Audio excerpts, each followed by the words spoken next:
আসসালামু আলাইকুম। গণজাগরণ কণ্ঠ টিভি পক্ষ থেকে সবাইকে স্বাগতম। আপনাদের সাথে আছি আমি মোসুব। দিনাজপুর মেডিকেল কলেজ হাসপাতালে রোগীদের ভোগান্তি, দালাল, আনসার ও ঔষধ কোম্পানির প্রতিনিধিদের দৌরাত্ম্য। দিনাজপুর মেডিকেল কলেজ হাসপাতালে রোগীদের চিকিৎসা সেবা নিতে এসে নানা ভোগান্তির মুখোমুখি হতে হচ্ছে।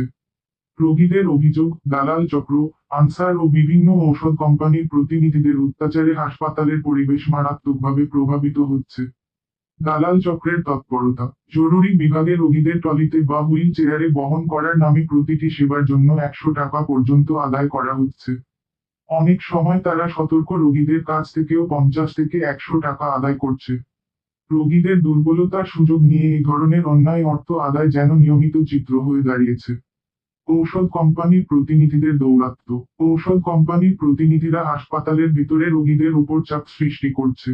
তাদের কার্যকলাপ এতটাই দাপুটে যে আনসার সদস্যদের উপস্থিতিতেও তারা নিজেরা সুবিধাজনক অবস্থানে থাকে।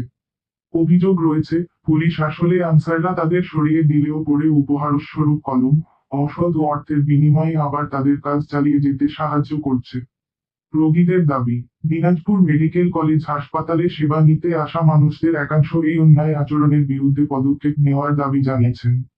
তারা সংশ্লিষ্ট কর্তৃপক্ষের প্রতি এ বিষয়ে কঠোর নজরদারি ও সমাধানের আহ্বান জানাচ্ছেন। আমাদের প্রশ্ন, এই ভোগান্তির মুখোমুখি আপনিও হয়েছেন। দিনাজপুর মেডিকেল কলেজ হাসপাতালে এই সমস্যাগুলোর সমাধানে আমরা সংশ্লিষ্টদের জরুরি পদক্ষেপ নেওয়ার অনুরোধ জানাচ্ছি।